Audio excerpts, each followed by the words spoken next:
Bonjour, voici le premier numéro de la Gazette de l'éducation.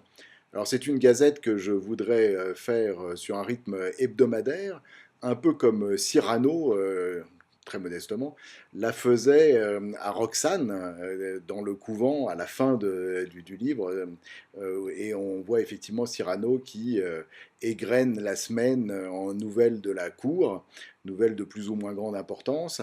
Et cette gazette intervient alors que Cyrano vient d'être victime d'un attentat. Il a pris une bûche sur la tête, il est à l'article de la mort, et d'ailleurs la gazette se termine par le fameux «Et samedi 26, une heure avant dîner, Monsieur de Cyrano est mort, assassiné». Alors nous ne tomberons pas dans cette sinistre fin, mais nous démarrons une gazette hebdomadaire de l'éducation. Alors, commençons par lundi. Lundi, qui était le lundi 22, j'assiste à une présentation de l'école active bilingue Janine Manuel.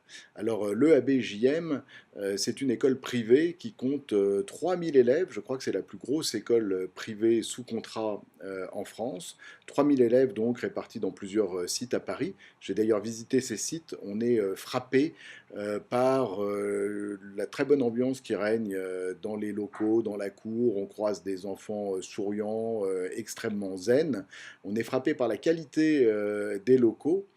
Et lors de la journée de présentation ou de la conférence de présentation, il y avait un hiatus qui était très remarquable entre le discours de la conférencière et ce qu'en entendaient les parents, ou en tout cas ce que j'ai perçu de ce qu'en entendaient les parents.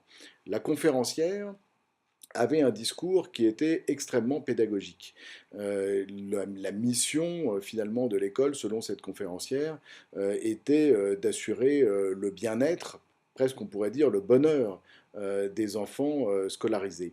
Et le résultat de cette mission, et en tout cas de la manière de prendre euh, le problème pédagogique, le résultat donc, c'était l'excellence des élèves.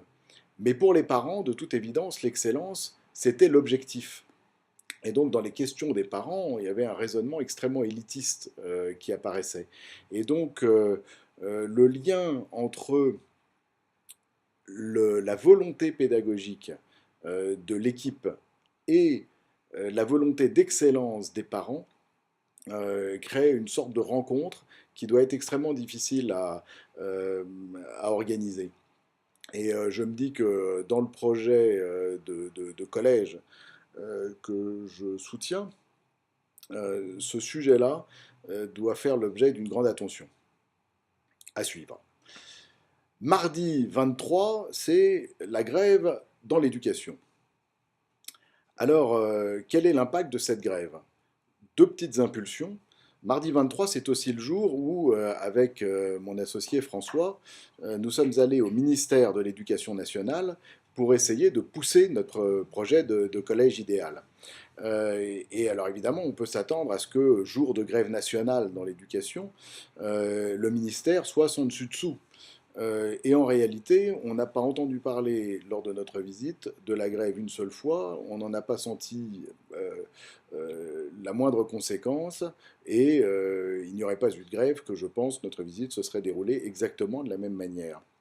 Deuxième impulsion, toujours mardi 23, je lis sur Facebook le commentaire attendri d'un ami, Mathieu, pour ne pas le nommer, qui fait cette remarque qu'il est en train de déjeuner à une terrasse de restaurant avec sa fille, ce qui ne lui arrive jamais. Il en est manifestement extrêmement heureux et il remercie les enseignants de s'être mis en grève et donc d'avoir rendu ce déjeuner en terrasse possible. Et la conclusion que j'en tire, c'est que la grève est finalement devenue un outil euh, euh, dénué d'intérêt pratiquement, et on aurait demandé dans la rue, même aux parents d'élèves, pour quelles raisons les enseignants faisaient grève. Je pense que personne n'aurait été capable de le dire. Et les seules conséquences qu'on en ressent sont des conséquences d'ordre pratique. Comment faire garder les enfants, comment s'organiser. Et je pense que les syndicats devraient réfléchir à leur mode d'action et à ce que je ressens en tout cas comme une grande indifférence sur les effets de la grève. Mercredi 24, dans mon quotidien, sort un article sur une école 100% écologique. Alors, deux choses m'intéressent dans cet article.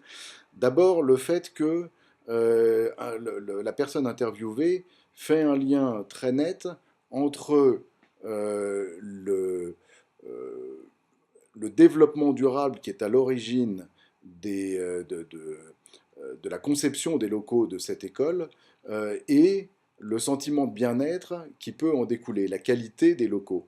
Et au fond, je pense que alors on peut comprendre ça d'une manière très directe, puisque effectivement, en favorisant une bonne orientation des locaux, par exemple, on va avoir des salles de classe plus lumineuses, moins froides, comme il est dit dans l'interview. Mais au fond, et je l'ai mis dans mon projet de collège, le développement durable, c'est un sujet avant tout pédagogique. Il faut que les locaux du collège soient emblématiques du développement durable, mais il faut aussi que le développement durable soit intégré à la pédagogie du collège. Et les deux vont ensemble. On en reparlera là encore certainement à de nombreuses occasions. Jeudi 25, je reçois une circulaire du ministère de l'Éducation nationale. Et cette circulaire, qui a été envoyée aux recteurs, aux inspecteurs d'académie, aux chefs d'établissement, recommande que l'on passe à la semaine de 9 journées et demie à l'école primaire. Alors vous savez que le samedi matin a été supprimé à l'école primaire il y a déjà quelque temps sous le ministre Darcos. Mais du coup, on travaillait 4 jours, le lundi, le mardi, le jeudi et le vendredi. Et donc, la conséquence de cette semaine de 9 demi-journées, ce sera de travailler aussi le mercredi matin. Alors évidemment, la question que nous nous sommes posée avec François, notamment quand nous étions au ministère, c'est de savoir quand le samedi matin sera supprimé aussi pour le collège, ce qui était une promesse de notre président et ce qui serait certainement une bonne chose. Vendredi 26, je reçois un article de Nice Matin qui décrit la visite du président du Conseil général des Alpes-Maritimes dans un collège à propos d'un équipement en espace numérique de travail. Je vous lis le titre de l'article, « Les collégiens azuréens à l'heure du podcasting ». Alors, la révolution du podcasting semble toucher les Alpes-Maritimes.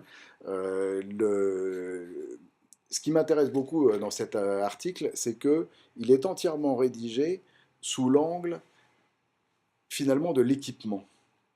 Et c'est très symptomatique, à mon avis, de la manière dont on prend aujourd'hui les nouvelles technologies dans l'éducation.